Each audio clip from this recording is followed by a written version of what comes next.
जनता के हित के लिए, लेकिन इससे लोगों का हित तो नहीं होता। लेकिन जो अधिकारी हैं, जो सरपंच हैं, वो भले इससे मोटा मुनाफा कमा रहे हैं, अपनी जेब भर रहे हैं।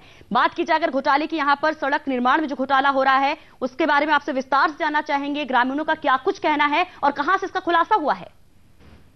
देखिए सुषमा जी, जहां तक घोटाले की बात है कि मध्य प्रदेश में घोटाला, ये सरकार ही घोटाले की सरकार लग रही है। क्योंकि जहां तक अगर पंचायत की बात की जाए तो हमको इसके तहत जानकारी लगी जब एक निजी संस्था के एनजीओ ने हमको ये जानकारी दी कि प्रधानमंत्री रोजगार योजना से ये रोड सैंक्शन है, उसके बाद भी ये रोजगार गारंटी योजना से स्वीकृत करके फर्जी रूप से पैसा निकाल लिया गया है। तब हम उस पंचायत में पहुंचे तो सुषमा जी, हमारे पैरों तले जमीन खिसक गई। हमें लगा कि वास्तव में जो तस्वीर है स्वर्णिम प्रदेश की, कहीं ना कहीं वो अंधकार में तस्वीर नजर आती है। ऐसा नहीं है सुषमा जी, कई बार खबर भारती ने इस माध्यम से पन्ना से आवाज भी उठाई है और उस पर कार्रवाई भी हुई है। और हमें लगता है कि इस खबर के माध्यम से अगर अधिकारी भी इस खबर को देख रहे होंगे तो बिल्कुल कार्रवाई होगी। लेकिन जो आश्वासन हमें मिला, मकसद ही यही है कि जो जनता है, जिसकी आवाज को दबाने की कोशिश की जा रही है, जिसके पैसे की बंदरबाट की जा रही है, उसे उसका हक दिलाए। हमारा मकसद भी यही है। अमित, अगर बात की जाए प्रशासन की, अधिकारी भले, यहाँ पर हमने प्रधानमंत्री सड़क परियोजना के प्रबंधक की बाइट सुनी थी, उनका क्या कहना है कि जांच की जाएगी, देखा जाएगा कि सड़क का निर्माण किस मद से किया जा रहा है, किस तरह से किया जा रहा है, उसके बाद कार्रवाई की जाएगी। लेकिन बड़ी बात यह है कि ग्रामीणों ने कई बार कलेक्टर से इसकी शिकायत की थी, लेकिन उसके बावजूद यहां पर कलेक्टर की तरफ से कोई कार्रवाई नहीं दिखाई दी।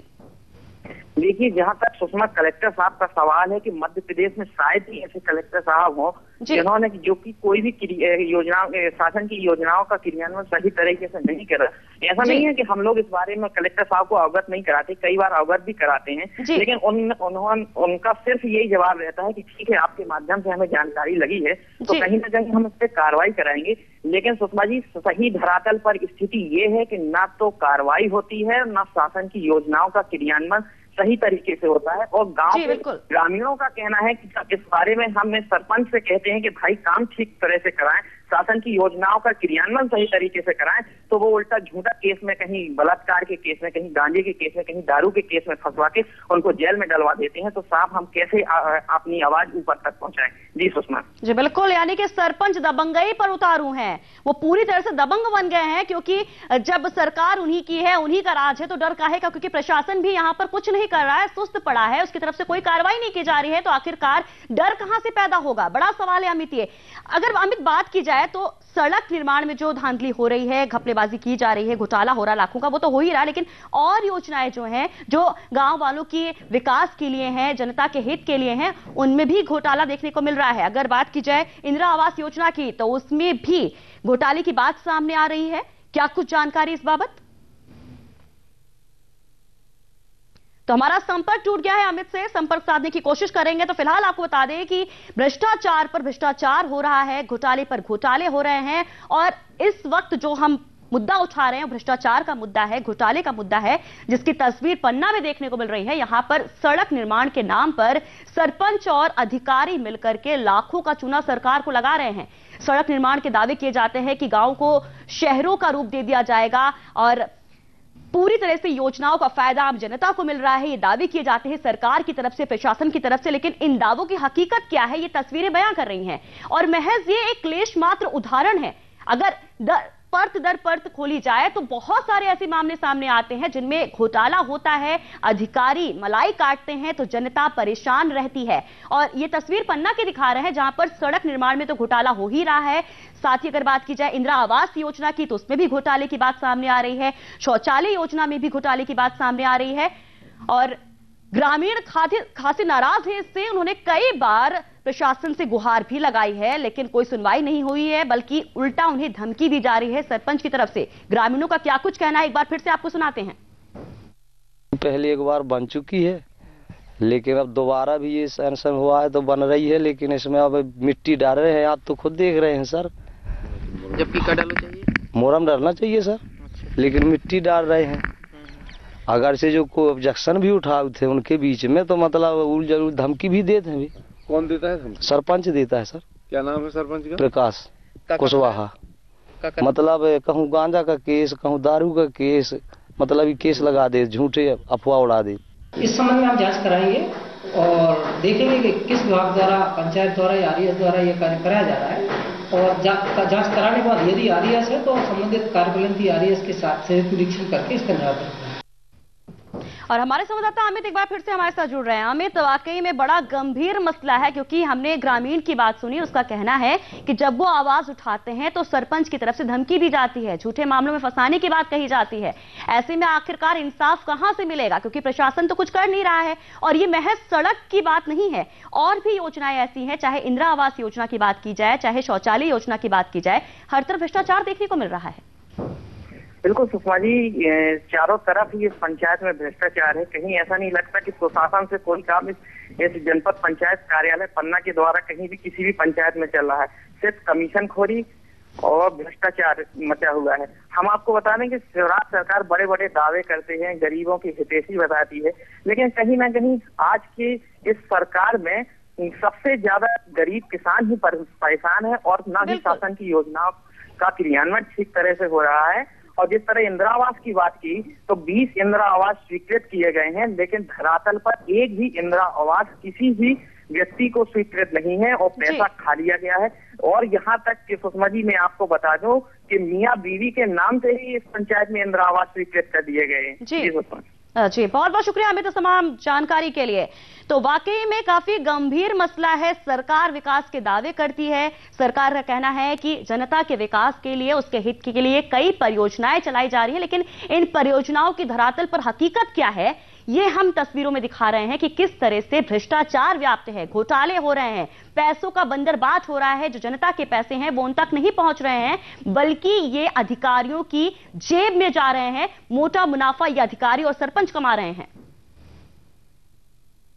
तो लगातार घोटाले पर चर्चा करते रहेंगे। फिलहाल रुकते हैं छोटे से ब्रेक के लिए, और ब्रेक के उस पार बात करेंगे एक और घोटाले की जो मौत का सौदा भी बन सकती है।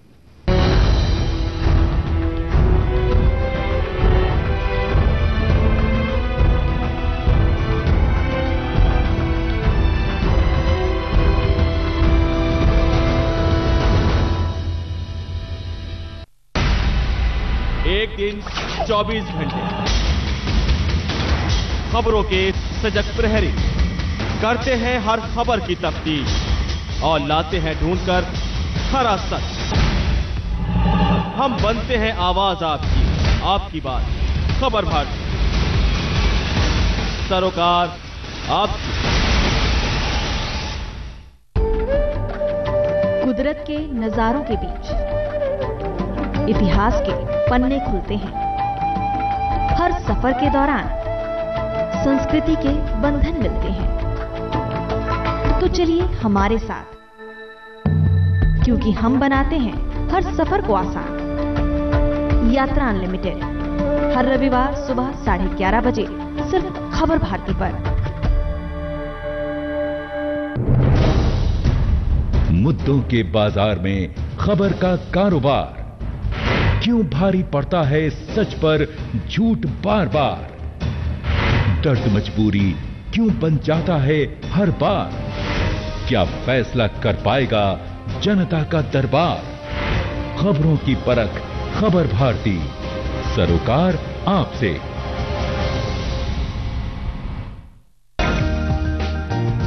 सबसे पहले कॉलर हमारे साथ रायपुर से मिर्जा जफर जी जुड़ चुके हैं। जफर जी बहुत बहुत स्वागत है आपकी सेहत में क्या जानना चाहेंगे? सेहत से जुड़ी हर समस्या का जाने समाधान। खाते की वजह से डायबिटीज हो सकती है, हाइपरटेंशन हो सकता है। हमारे एक्सपर्ट देंगे आपके हर सवाल का जवाब। उठाइए फोन और जानिए उपचार, देखिए आपकी सेहत। सोमवार से शुक्रवार दोपहर 3:30 बजे सिर्फ खबर भारती पर।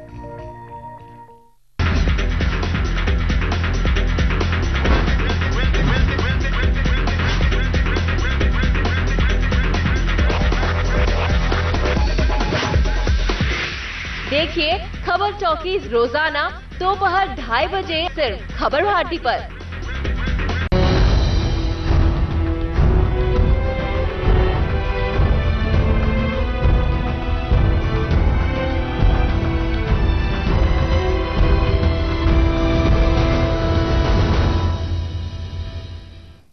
ब्रेक के बाद एक बार फिर से आप सभी का स्वागत है। ब्रेक पर जाने से पहले हमने आपको मध्य प्रदेश के पन्ना की तस्वीर दिखाई थी, जहां पर भ्रष्टाचार है। छत्तीसगढ़ की अगर बात की जाए तो यहां पर भी भ्रष्टाचार है और ये भ्रष्टाचार है मौत के गोदाम में, जहां कुछ रुपए में ही मौत का सौदा हो सकता है। कहां है ये मौत की खादान और कैसे हो सकता है ये बड़ी वारदात की वजह, देखिए इस खास पेशकश में।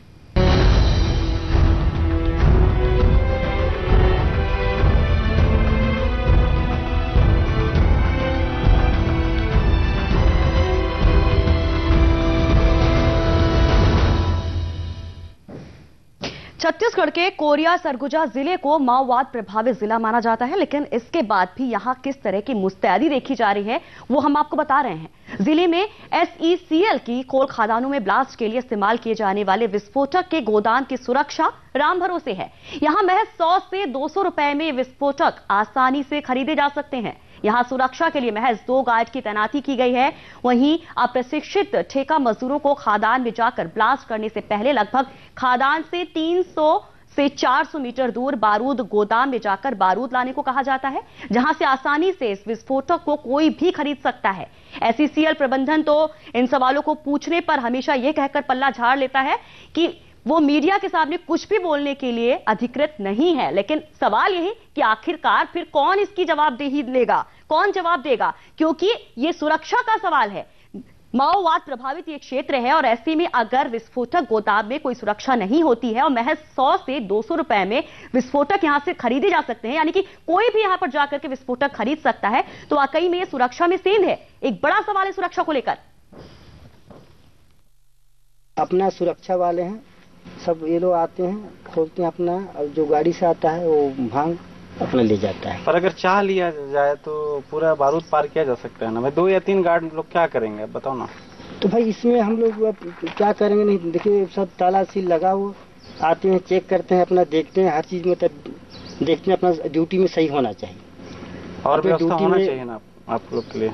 हाँ तो भाई होना तो चाहिए। अब जो सेफ्टी है तो खुद ही देख रहे हैं कि क्या सेफ्टी क्या चीज नहीं है। कोई सुरक्षा व्यवस्था नहीं है। सुरक्षा व्यवस्था यही है, 2 आदमी फर्स्ट में, 2 आदमी सेकंड में, 2 आदमी नाइट में। तो वाकई में यहाँ पर आप बस कुछ रुपए खर्च कीजिए और मौत का सामान खरीद लीजिए। खैर, हमारे संवाददाता मनीष जुड़ रहे हैं सीधे कोरिया से, उनसे बातचीत करते हैं, जानने की कोशिश करते हैं कि क्या स्थिति है वहां पर। मनीष, SECL से आपने बात की तो उनका क्या कुछ कहना था इस बारे में? चाहूंगा कि इन असुरक्षित गोदाम बारूद गोदाम को लेकर जब भी हमने SECL मैनेजमेंट से बात करनी चाहिए तो उनका कहना यह है कि हम लोग कभी भी कैमरा फेस नहीं करते, हम लोग कभी भी मीडिया को बाइट नहीं देते हैं, और ये अगर आपको बाइट चाहिए या किसी तरह की कोई जानकारी चाहिए सुरक्षा के लिहाज से, सुरक्षा को लेकर या किसी भी मामले को लेकर, तो आप बिलासपुर के डिवीजन ऑफिस यानी CMD ऑफिस से बात करें। जब तक हमको वहां के PRO से इस बात की जानकारी नहीं मिलेगी, परमिशन नहीं मिलेगी, तब तक हम लोग कभी भी आपको बाइट नहीं दे सकते हैं। जी मनीष, बिल्कुल। मनीष, अगर बारूद गोदाम की असुरक्षा के बारे में बात की जाए तो क्या आपकी किसी पुलिस अधिकारी से इस बाबत बात हुई है? मनीष, क्या आप हमें सुन सकते हैं? जी, मैं आपको बताना चाहूंगा कि इस पर जिले के पुलिस अधीक्षक को हमने कई बार जानकारी मौखिक रूप से दे चुका, और जब खबर के लिहाज से हमने इस खबर को बनाया और उसके बाद पुलिस अधीक्षक से बात करनी चाहिए तो वो कभी भी अवेलेबल नहीं थे। और जब भी उनसे बात किया जाता है पुलिस विभाग से या अन्य थानों से, संबंधित थानों से, तो उनका कहना है कि हम लोग समय समय पर जितने भी गोपनीय विभाग हैं जैसे LIB हैं, DSB हैं, इनके माध्यम से हम लोग SECL को नोटिस भिजवाते हैं और समय समय पर एक मीटिंग रखकर उनको ऐसा दिशा निर्देश दिया जाता है कि अपने बारूद गोदामों को सुरक्षित रखें, संरक्षित रखें, ताकि ऐसी कोई अप्रिय घटना जिले में ना हो सके। पर इसके बावजूद भी कभी भी इस आश्वासन के अलावा पुलिस विभाग का कोई कार्रवाई दिखाई नहीं दिया आज तक। प्रभावित क्षेत्र है और ऐसे में माओवादी हलचल को देखते हुए भी अगर इन गोदामों में इस तरीके से सुरक्षा के पुख्ता इंतजाम नहीं है तो वाकई में एक गंभीर सवाल है ये।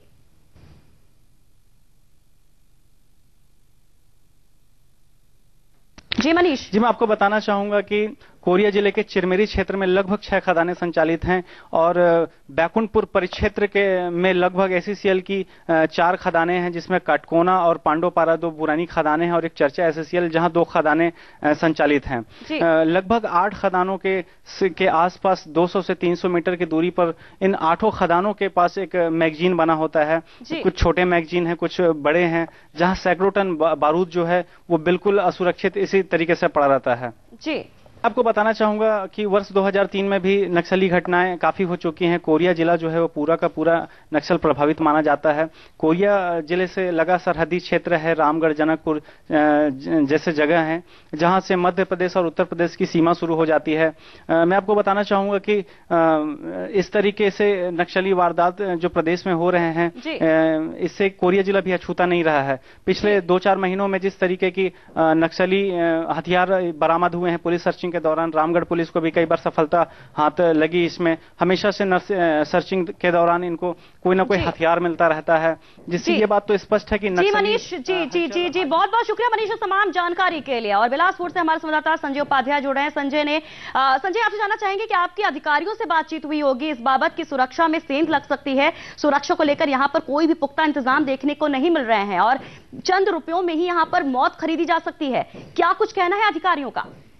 बिल्कुल सुषमा, जैसे हालात वहां का है निश्चित रूप से कहा जा सकता है कि बड़े गंभीर हालात हैं और जिस तरीके से विस्फोटक रखे गए हैं और सुरक्षा के नाम पर महज 1-2 लोगों की तैनाती की गई है, वो भी कहीं ना कहीं निजी एजेंसियों से आते हैं और उनके पास उस तरीके की ना तो कोई वाह है ना उनके पास ऐसे हथियार हैं कि वो इसकी सुरक्षा कर सकें। इस पूरे मामले पर हमने ACCL के CPRO से बात की, जो मुख्य जनसंपर्क अधिकारी हैं, उनसे हमने बात की तो उन्होंने पहले तो इस पूरे मामले में अनभिज्ञता जाहिर की और उसके बाद जब हमने उन्हें पूरा दृश्य दिखाया, उन्हें पूरी घटना बताई, तब उन्होंने भी इस विषय पर कहीं ना कहीं आश्चर्य जाहिर किया। लेकिन उन्होंने ये कहा कि जो एक्सप्लोजिव्स हैं, जो विस्फोटक जहां रखे जाते हैं, वहां पर चाक चौबंद सुरक्षा व्यवस्था होनी चाहिए। लेकिन किस तरह की चाक चौबंद व्यवस्था है, क्योंकि यहाँ पर साफ तौर पर गेट पर लिखा हुआ है कि अनधिकृत प्रवेश वर्जित है, यहाँ पर कोई प्रवेश नहीं कर सकता है बिना किसी परमिशन के। लेकिन जिस तरह से हमारे संवाददाता मनीष वहां पर जाते हैं, वहां का जायजा लेते हैं, वाकई में बड़ा सवाल है कि यहाँ पर कैसे यहाँ पर एंट्री हो जाती है बिना परमिशन के, यानी कि कोई भी जा सकता है अंदर।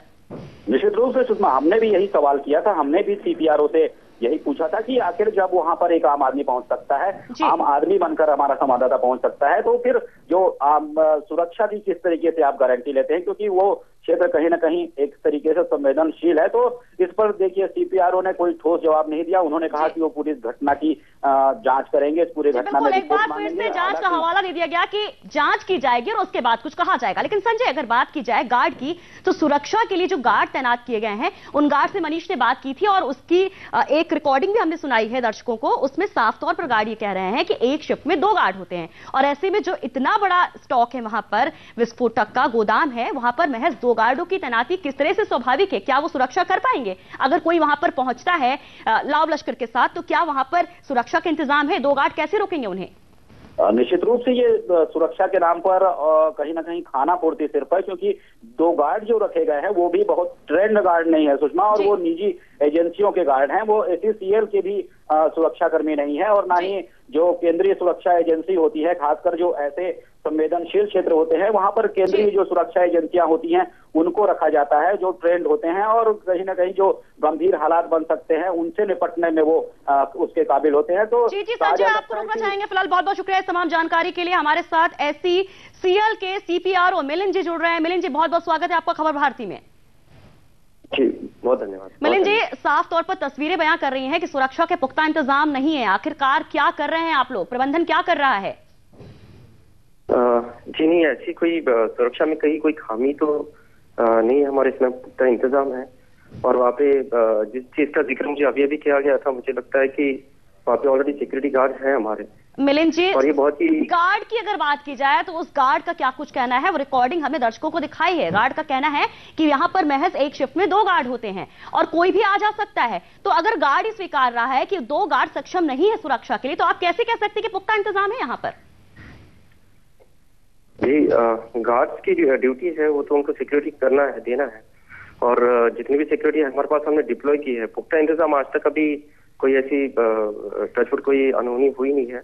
और मेरे हिसाब से सारे मतलब इंतजाम हमने किए हैं, सिक्योरिटी ठीक है। मिलिंद जी, लेकिन एक गंभीर विषय ये भी है, सवाल ये भी है कि जिस तरह से विस्फोटक है यहाँ पर और जो मजदूर हैं जो इन सब चीजों को टेक्निकली नहीं जानते हैं, तकनीकी रूप से नहीं जानते हैं, वो इन विस्फोटक को इधर से उधर ले जा रहे हैं। और दूसरी बात यह है, अगर आप ये कह रहे हैं कि सुरक्षा के प्रॉपर इंतजाम यहाँ पर हैं, तो हमारे संवाददाता ने वहां का जायजा लिया था। अगर ऐसा था तो क्यों नहीं रोका गया, क्यों नहीं परमिशन की जरूरत पड़ी?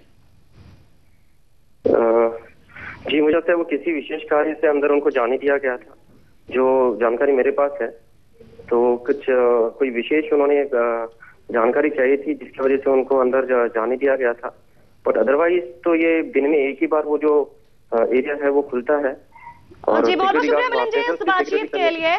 फिलहाल मिलिंद जी का कहना है कि शायद कोई जरूरी जानकारी चाहिए थी, इसलिए हमारे संवाददाता को वहां पर जाने दिया गया। लेकिन बड़ा सवाल ये कि आखिरकार किसके परमिशन से जाने दिया गया। ऐसे तो कोई भी जा सकता है ये कहकर कि कोई जरूरी जानकारी चाहिए, हम मीडिया के पर्सन हैं, हम पत्रकार हैं, ऐसे तो कोई भी वहां पर एंट्री ले सकता है। बड़ा सवाल है।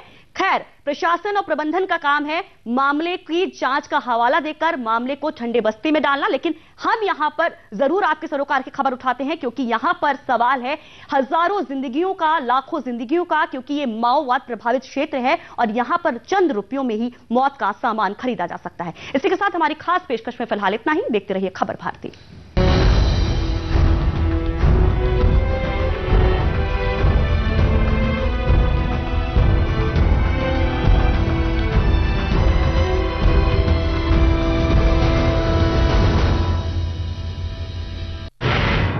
सत्ता, दावे, राजनीति, सच्चाई, सियासत की बिसात पर कितने खेल। खबर भारती सरोकार आपसे। चलो कि भूल कर नाकामियां सभी अपनी, चलो इस सारा जहां इंतजार करता है। उठो कि कल के लिए रास्ता बनाना है, उठो कि मंजिलों के पार हमको जाना है। खुशियों की कामना,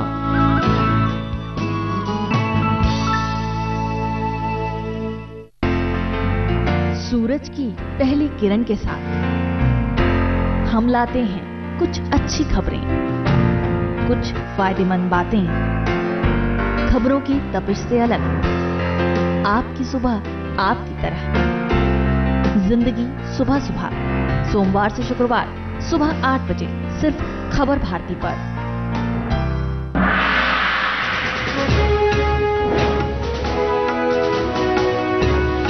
ये है साईं प्रकाश टेलीकम्युनिकेशन और आप देख रहे हैं खबर भारती।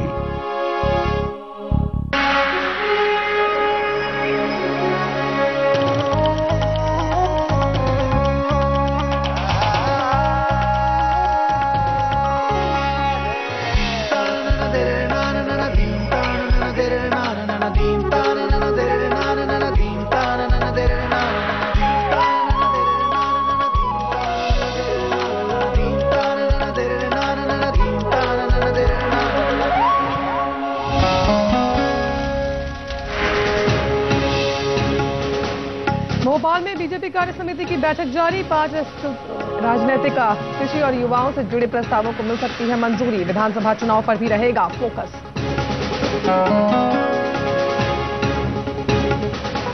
कोटा के सैटेलाइट अस्पताल में नसबंदी ऑपरेशन के बाद महिला की मौत, परिजनों ने लगाया लापरवाही का आरोप। डॉक्टरों के खिलाफ रामपुरा कोतवाली में मामला दर्ज।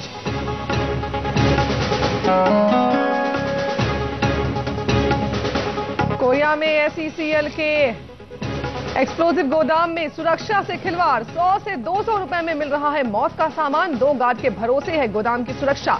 अधिकारियों ने मामले से झाड़ा पल्ला।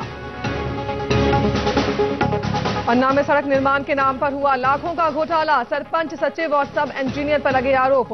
इंदिरा आवास योजना और शौचालय योजना में भी भ्रष्टाचार। और महाकुंभ का दूसरा शाही स्नान जारी। मौनी अमावस्या पर पुण्य लाभ के लिए करोड़ों श्रद्धालुओं ने लगाई डुबकी। सुरक्षा के कड़े इंतजाम।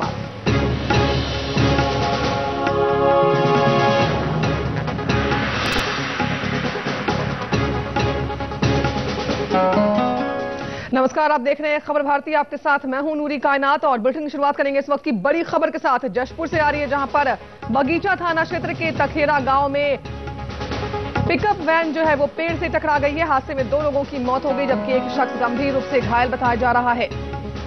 बगीचा अस्पताल में घायल को भर्ती कराया गया। तो अहम खबर आपको बता रहे हैं, सड़क दुर्घटना हुई है। यहां पर पिकअप वैन एक पेड़ से जा टकराई है। इस हादसे में एक शख्स घायल हुआ है। बगीचा अस्पताल में उसे भर्ती कराया गया, उसका इलाज जारी है। तखेरा गांव में ये सड़क हादसा हुआ है। तो अहम खबर आपको बता रहे हैं, सड़क हादसा हुआ है। और अब बात भोपाल में चल रही बीजेपी कार्य समिति की बैठक की, जिसमें राजनीतिक प्रस्ताव के अलावा कृषि और युवाओं पर केंद्रित प्रस्ताव पारित किए जा सकते हैं। दिन भर में कुल 5 सत्र होंगे। 3 सत्रों में राजनीतिक, कृषि और युवाओं से जुड़े प्रस्ताव पेश होंगे। बैठक का फोकस विधानसभा चुनाव के मद्देनजर मतदाता और मतदान केंद्र पर भी होगा।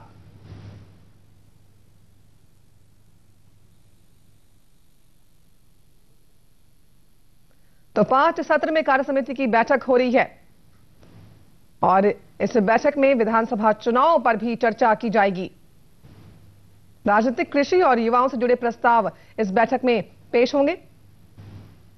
मतदाता और मतदान केंद्रों पर भी चर्चा की जाएगी।